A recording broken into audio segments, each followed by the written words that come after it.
Okay, everyone, we are back, and I assume our guests can hear us. I can hear you. Okay, welcome everyone. Sorry about that. It looks like our guest wasn't able to hear. This is the wonderful Dr. Alvin Berger, and he is here with us to tell us all about this incredible book. But before he gave us a little bit of overview, as you can hear the intro and the biography, I want you to take a look at this video for you to have an idea of what this book is all about and for you to have a taste of the incredible book that he's written. And hopefully we cannot we can continue listening to his wonderful voice and we don't lose them. So here it is, everyone, and take a look. From the author who brought us Adama, A Mind of Her Own, comes the next installment in this sci-fi action thriller. Following the events in Israel, Dr. Matt and Mallory Cranston return to the United States with the sentient artificial intelligence computer, Adama. Feeling that she is ready for the next step of the revolution, Adama chooses to integrate herself into Mallory. But an unknown factor in the experiment interferes with the integration and pushes the non-political Mallory to run for public office and become the first female president of the United States of America. Get the scoop directly from the Oval Office and the CIA and purchase We Love You, Madam President by Alvin Berger from Barnes & Noble booksellers or from Amazon.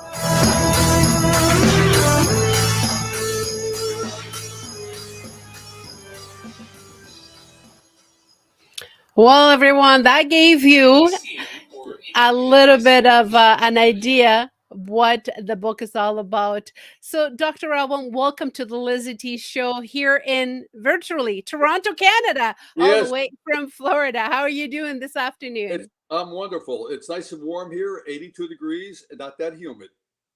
Not that humid. I know Florida. So jealous, so jealous. So, for the viewers that are in my circle, obviously they don't know you. They're wondering, well, you wrote this book about, you started writing at the age of 81. Before you being this incredible dentist, you retire now. The idea of you writing, was it just because of your significant other, in being inspired about what you wrote to her, or you always had in, that little feeling, I can give something to the world. I can do more than just being a great dentist. I can write, and obviously having the inspiration of your wife help. What writing means to you, and why did you start it? Well, actually, it's pretty simple. I wrote Vera a lovely note for one of our occasions, and she said to me, it was so beautiful, she thought I should write a book. And I kept on saying, I don't write. I didn't read that much novels. I did mostly my reading of technical journals, and I read one word at a time. Um, it was a difficult thing for me to do, to begin to write a book, and I really didn't know what to write about. And one day I saw a article about DNA computers, and I thought, well, maybe that's something I could do. And I sat down in front of a computer screen, had no idea where I was going to go. I tried to do an outline, that didn't work. So I began one page at a time, and it took me about 400 hours to write this book over a period of 2 years. So I began writing. Actually, I was a little older than 80, because this is my second book, and I have something exciting to tell you later on. Would be a surprise. And my first book, Adama, A Mind of Her Own, I wrote. That was the first one, and then I was so excited. The same computer, I began and I wrote my second book, We Love You, Madam President. And now I'm in the process of writing my third book, which Wow. is different. It is now a detective story, but it embraces the Washington swamp and our interactions with foreign countries. So I'm probably a third way through, but it's very difficult to, it takes me probably an hour, hour and a half to write each page. So it is difficult, but I love the process of writing. It's a almost catharsis. Yes. It brings you back into the deep part of your body and your mind. And when you sit down and it's telling a story that is exciting, nerve-wracking, but fun to do. So I do enjoy that in my spare time, other than playing golf and playing with Vera. So she is my inspiration. And that's Of why. course she is. Well, everyone, I had the privilege to do have a sneak preview and meeting his lovely significant other. She's just lovely, and obviously you try to please her, but to have a book and to third book now. So congratulations, my goodness, third. Here I am just starting to write my second, and you going on your third. That's incredible. Later on in life, I guess you got the what's called the likeness of it. You realize that this is something that you could do. You're good at it, you have ideas. But one of the things that a lot of viewers don't know, that the book is about DNA and genetic engineer people. How it's kind of controversial. It's kind of a delicate topic. A lot of people not familiar. How is the reception from people that are watching, reading? Are they comfortable? Are they not comfortable? Do you get a lot of people saying this is too far-fetched? I don't want to think about this happening in our world. What is the response that you get from the audience? Most of the response has been positive. The only negative parts that I got were people who reviewed the book and didn't like that they used the word dirty words. But all the things that I did in the book, using words that are called dirty, were all in the proper perspective. They were not done as to make people unhappy or feeling bad about it. There were some sex scenes that some people did not like, but they were all in context. They were not out of context. So the response basically has been really good for the new book. I tried not to put it in a Democratic or Republican section. And the reason was either one of those will turn people off. So 50% of the people will say, I don't like this because it's, quote, Democratic or Republican. So I'm pretty much, this book is the new president is an independent party and tries to run middle of the road. And I think she does a really good job. I've read this book 15 times. Vera, the same thing, because we tried to edit it. Unfortunately, people like us cannot edit a book. There are too many small things that go on in both grammar, punctuation, context. Sure. So I had this book professionally edited. They found, I cannot tell you how many errors. We have gone through this book so many times. But I think I got the reviews, for example, the Kirkus review compared this book to David Baldacci. Wow. And also to Mr. Smith Goes to Washington. Wow. So a lot of as a matter of fact, there are probably 100 reviews or more, maybe 120 reviews on Goodreads. And I'd say 90% were three-star, and I bet you 10 to 10% were 4-star reviews. So Wow. the only negative parts that I saw about the book were the swear words, which were I'm telling you, they were in context, and the sex scenes, which they thought were too much. But they were not. They were there for a specific purpose, to show the debauchery of the swamp, the men of the swamp. So I think I got mostly good reviews, And as I said, my favorite was the Kirkland Review, which is the premier reviewing company in the world. So it was a great review. Congratulations, congratulations. And the fact that it is a Android or in genetic creation, are you getting any feedback on that, or anybody saying anything? No, the first book, when I just, the DNA computer in itself is very new, but That's I have right. to tell you, science fiction is now becoming science fact, It's because true. there are many DNA computers that are coming out now that are very similar to what was in the book. And the only part of the first book that was related to the DNA was that I had to go through a mental gymnastics, and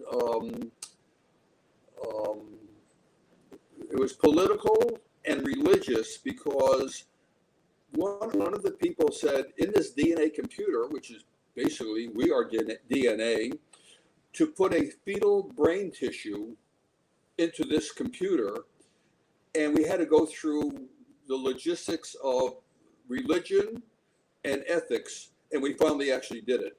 So, but I tell you, every time I turn on the news, I hear my book being promoted. Becoming a reality. Yes. And I don't know how I feel, and I don't know how you feel, the audience that is watching this right now or listening, if you're on the YouTube on the go. But it feels kind of like too much too soon. And I know this is coming. It's not something that we can escape. It's not something that is far-fetched. It is here, and it's been utilized. I personally just don't feel as comfortable right now. I don't know if I will be, but it is reality, and it's like you said. Every time you turn on the news, your book is being advertised. Absolutely. So, what people are supposed to expect, Dr. Berger, from the book? A lot of thriller, a lot of excitement, trying to find out who did it or who is it. What is in it for them? Well, you're going to see that not only, well, let me just go over about this DNA computer and how it transferred information into Mallory Cranston. So that's the part that you're a little concerned about. Let me tell you the exact reverse of that. Do you know when you have an encephalogram, an EEG or EC,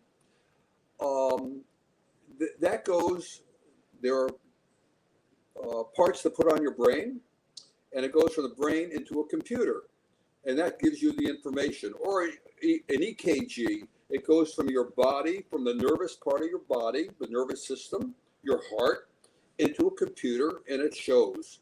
The same thing happened with Mallory Cranston. The DNA computer transferred information to her over a 4.5 hour period.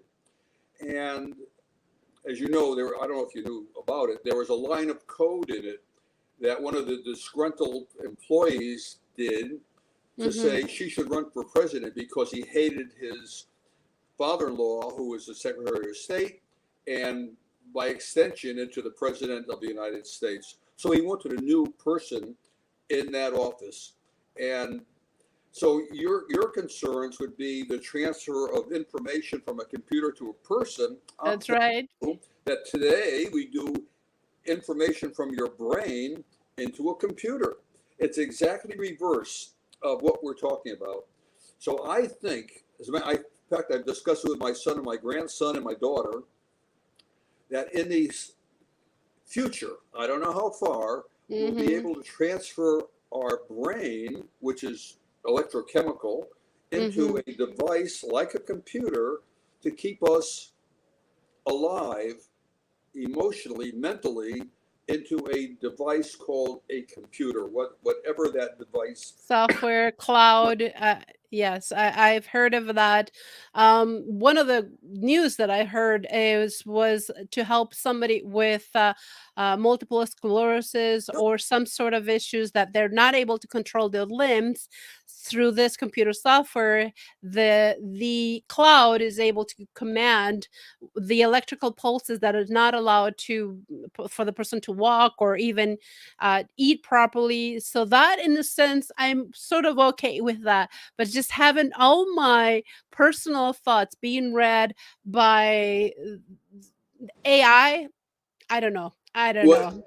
I had that same issue, and that's called science fiction right now.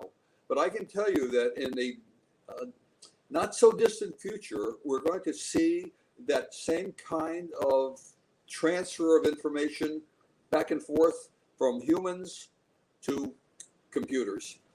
So, the animal kingdom has some very interesting things. For example, elephants transmit their information by sound. Whales over hundreds of miles transfer their information. How do they do that? We don't know. But one of the great things about science fiction is that you can basically write whatever you want. And I tried really hard in this book to make it appear to be a natural, normal function of this type of computer. I think I've accomplished it. I think you have. When I read this book, and I come to the parts near the end where she is discussing her thoughts about the government and how the people should be involved, I actually got goosebumps reading my own book. So it's to me, it's a thrilling thing to see a woman rise from, like the phoenix, from the depths to the pinnacle of power, breaking through the glass ceiling. So to me, it's an exciting book. I actually loved writing this book. I sat there and the story just flowed from me. As I said, it took me 400 plus hours to write this. I can imagine. It is, 318 pages, but it was, Vera was so influential in my writing this book. And I just loved doing it. It was a great pleasure. And I'm very, very excited about my new book, which is a detective story.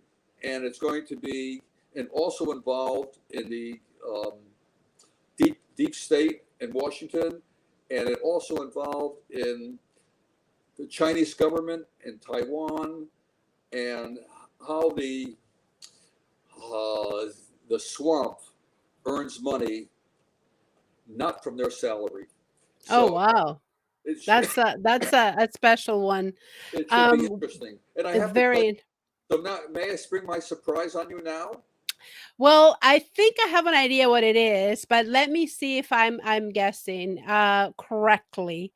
You were talking on the last radio interview, our podcast that we did, that this book could be turning into a movie. I know you were writing a play, and I don't see that being a possibility at all. I mean, we saw from the thriller, the preview of the book, that could definitely so happen.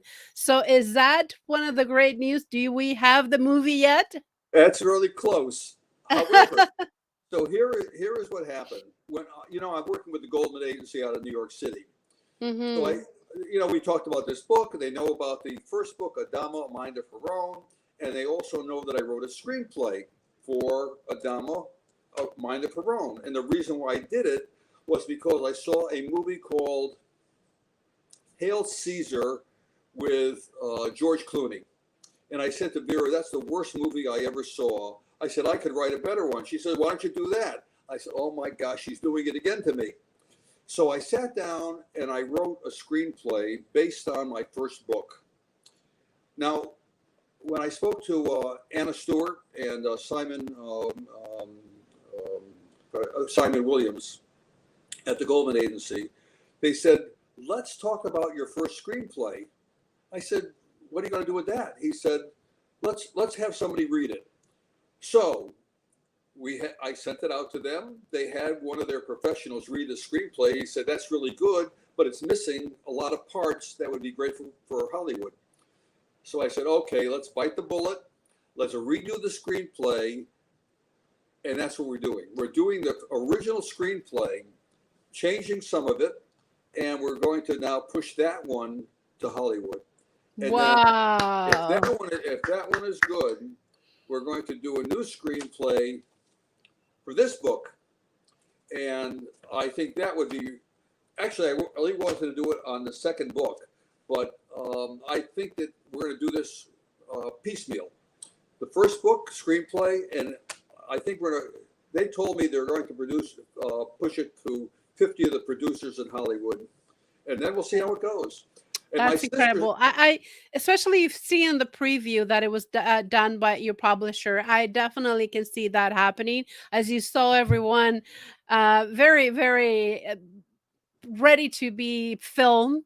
And so good for you. Congratulations. Now, do you have experience, Dr. Berger, at all of writing screenplay? So how did you just by trial? The same thing I did with dentistry. I didn't know how to do a procedure. I would read the book and then do the procedure. Oh, wow. I do that. I've flown, I used to fly radio control model airplanes, and I built my own and also built some very unusual airplanes, an ornithopter, which is like a bird flying. And that was probably the hit of our flying club group. So we did that one. And all the things I've ever done throughout my whole life have been seeing problems and finding solutions. So even in dentistry, I developed many products, and I should have patented them, but I didn't. I was just going to say, I hope you patented them. No, I didn't, and I should have. However, because every time I did something, a year later or 2 years later, somebody would find it, develop it. So and I don't feel bad. I had a wonderful practice. I sold my practice in 2000, so it's 22 years I've been retired, almost 23. I love the guy who bought my practice. I love doing things that are unusual. I can tell. I love sculpting. Excuse me. I found, I began, one of my patients was a sculptress, and she said, please join my class, which I did. So I've done things in bonded bronze, leucite, plaster, and I just love doing those things. And I just started painting. So I saw somebody on YouTube, and I've done, I don't know, maybe 15 abstracts and some real ones, pretty good.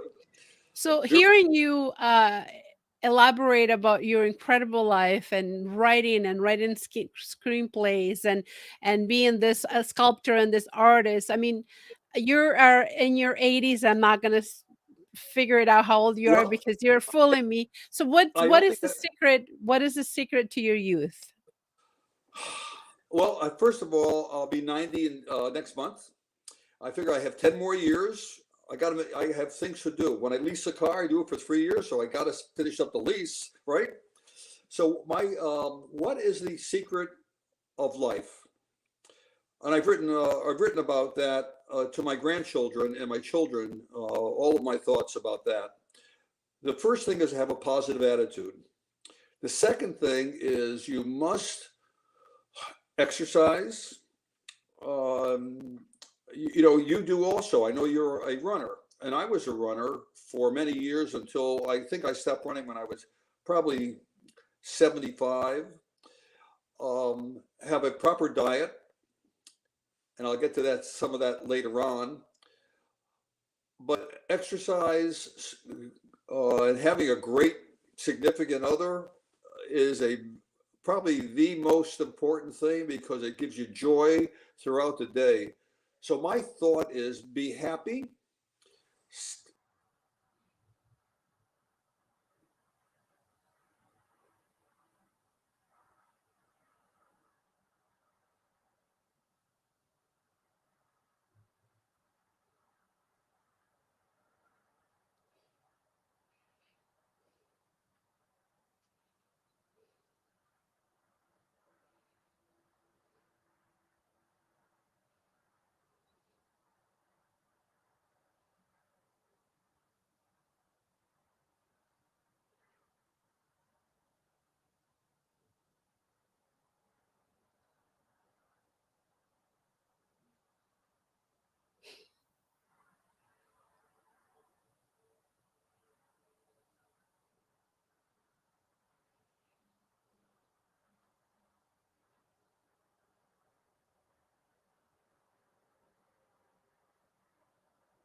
Yes.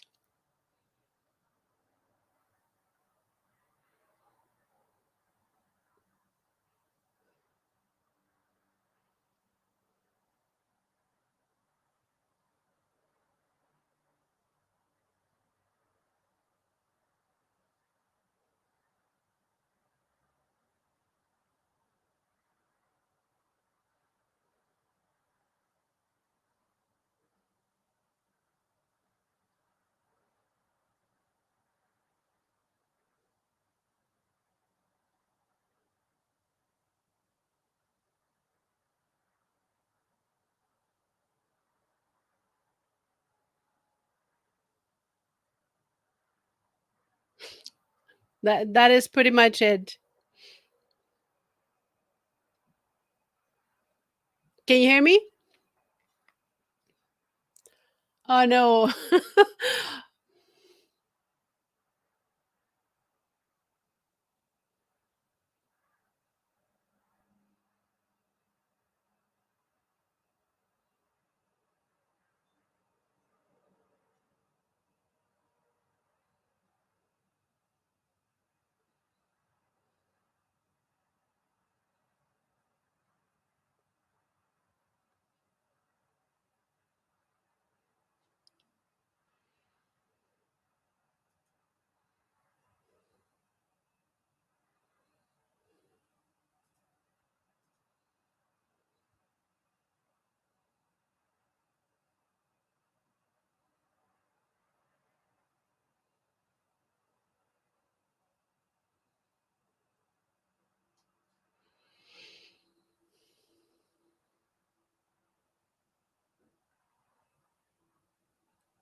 Um, I just enjoy life.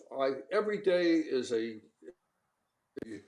and I love everything that I do. One of the things That's that I that.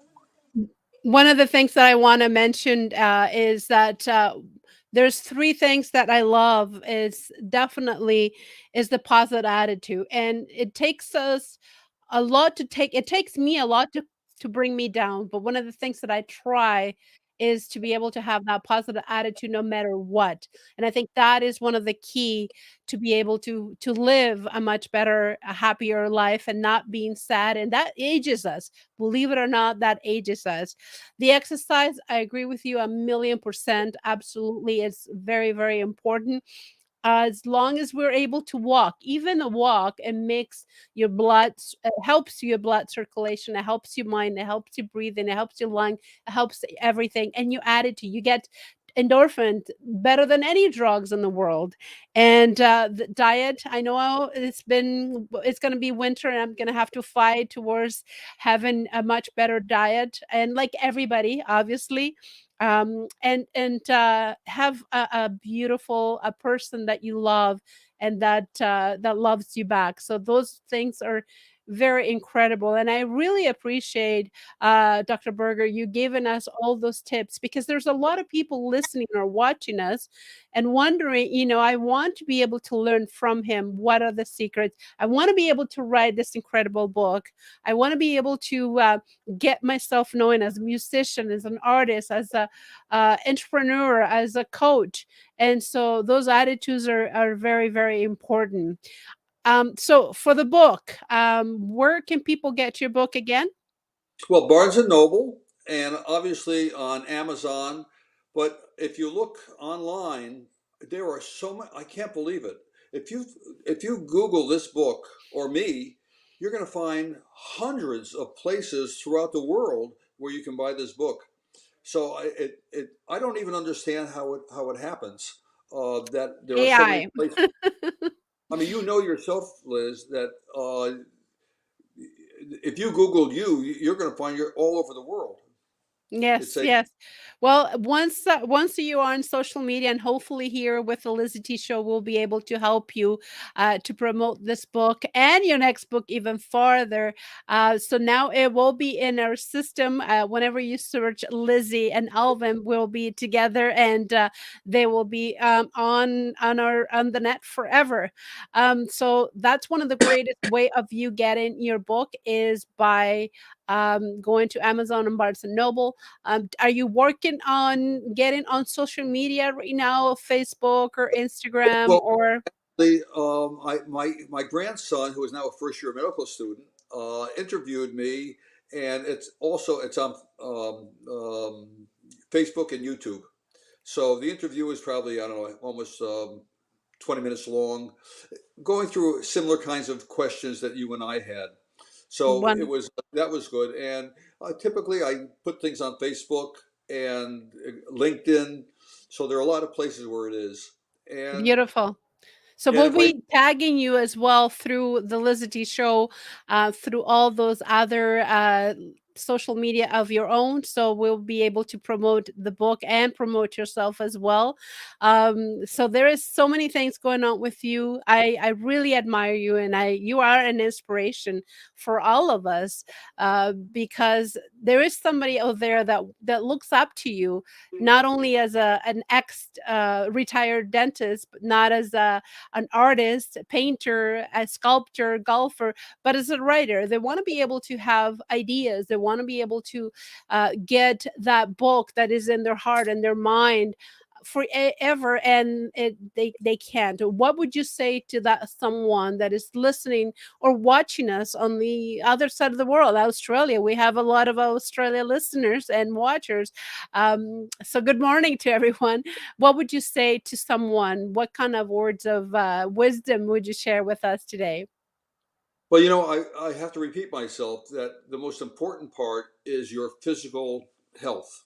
So all those things that we just discussed before, those are the first things. And that positive attitude you and I have, and I know sometimes people get down. I found if I'm ever down, which is very rare, I tell myself a funny story or I laugh.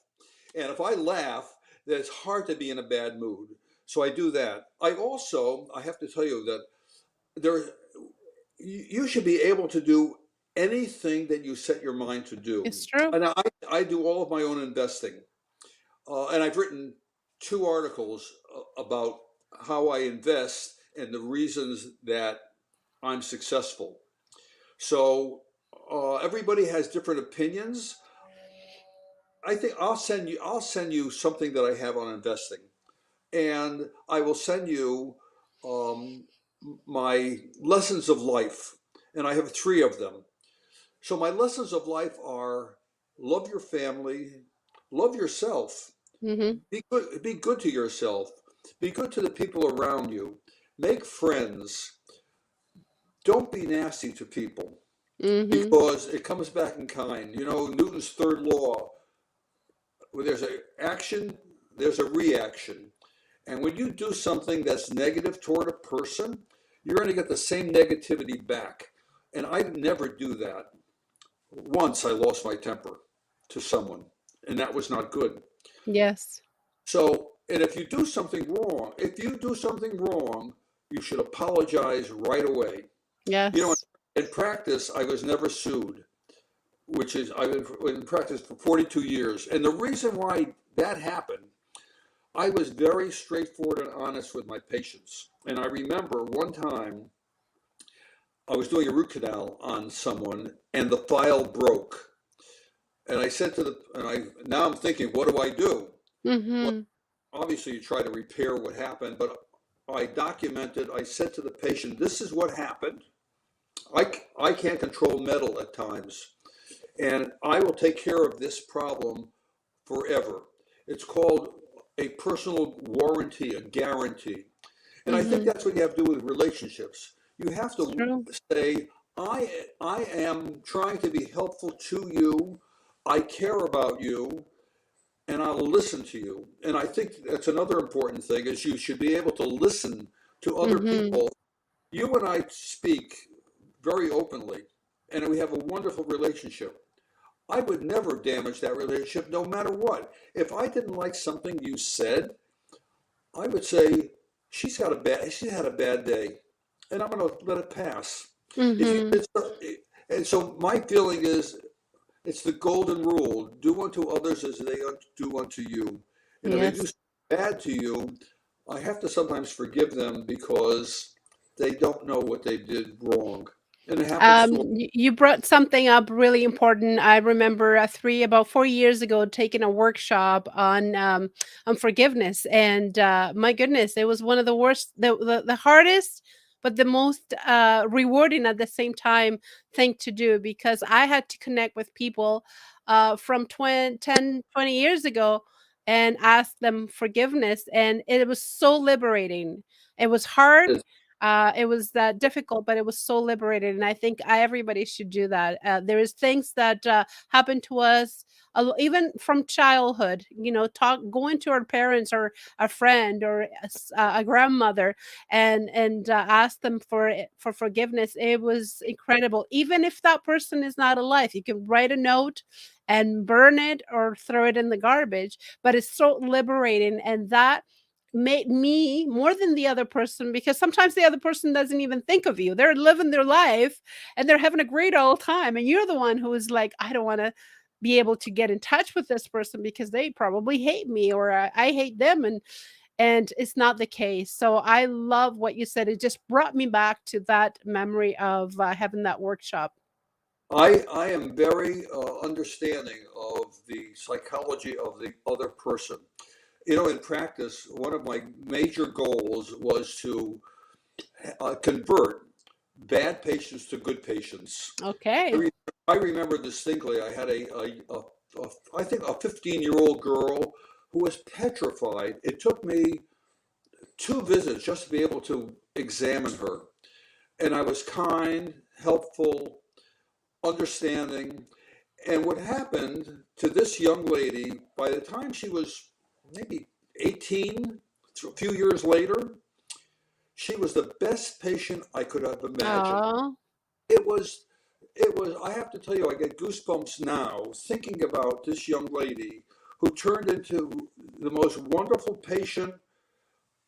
We got along so well. We discussed what happened to her, and it was exhilarating for me. And that was my goal in practice, is to convert patients from bad ones to good ones. As a matter of fact, still in my practice, I have the first patients. She was 3 years old when she first came into my practice, and she's still there. That is incredible. Yeah, it is. That is incredible. So I have enjoyed, I cannot tell you how much I've enjoyed this life.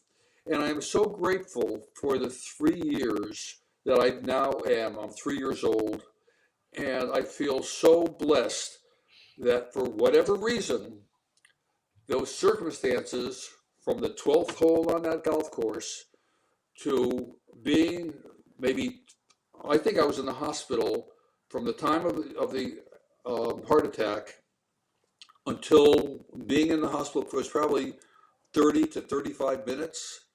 And if I were not close, as a matter of fact, I just wrote an article called 5 Everlasting Minutes, about whether it's 5 minutes from here to death, either one. Wow. So it's an incredible story. If you'd like, happy to send you my 3 lessons of life and my 5 Everlasting Minutes and my investing. Oh my goodness, that'd be such an honor. Dr. Berger, we can go on and on. This is incredible. You are such an inspiration to all of us, and for you that is watching us or will be watching later on throughout, this is going to be recorded here on my YouTube channel, LizyT.com, and my website. And so, if you want to revisit this, please feel welcome to connect with him and just send them a hello, or even on this application you will be able to write your comments as well. And if you want a copy of this incredible book, please, Barnes and Noble is where you can find it. And give us some feedback, anything at all. Hello or love it. Even if you don't agree, we will love some feedback at all cost. And website, are you working on a website yet, or just social media? Oh, I have a website. It's alvinsberger.com. Okay, And wonderful. it has all of my sculptures, paintings, and books, and my lessons of life. There are a lot of things on that website that are really interesting. Beautiful. My grandson set it up. My grandson Oh, hosted Burger. So I'm very proud of him, and he's done a great job. So it's alvinsberger.com. beautiful. And We'll have the links down here as well on our YouTube channel for you to be able to connect with him. And okay. yeah, get inspired, get some help, get some information, some feedback, whatever you think that you might need. One of the things that we love as an entrepreneur is help one another. And you don't know everything. I don't know everything. Even at his age, I think he knows everything, but he has still things to learn. We all have something to learn in this beautiful life and this beautiful world that our creator has created. So help one another. That's being part of as a good Samaritan, just like you said, just being good with your neighbor, right? Help yourself and help others as well. So Yeah. this is incredible. I can't believe we've been here for a little while, Dr. Berger, right now, just about 42 minutes plus the Really? intro, but it flies on the LizyT Show. I want to thank you for being here, for sharing your expertise, your knowledge, your incredible book, your life, and any last word, my friend? Well, I would just say that first of all, it was wonderful being with you again. Um, Yes. yeah, my great inspiration is be good to yourself, be good to your family, you love your wife or your spouse or your significant other and your children, and be a good person. I think that's to me that's the key, to be a good person, to be helpful to others, and to live every minute of your life to the fullest. That's true. It's true. Yeah. Thank you so much, Dr. Berger. And we'll speak behind the scene. Don't go away, everyone. We will be back with another guest. And please don't forget to subscribe. The link is down here. And we'll be back soon. Have a wonderful day, everyone. We'll see you soon. Thank Bye. you. Bye, dear.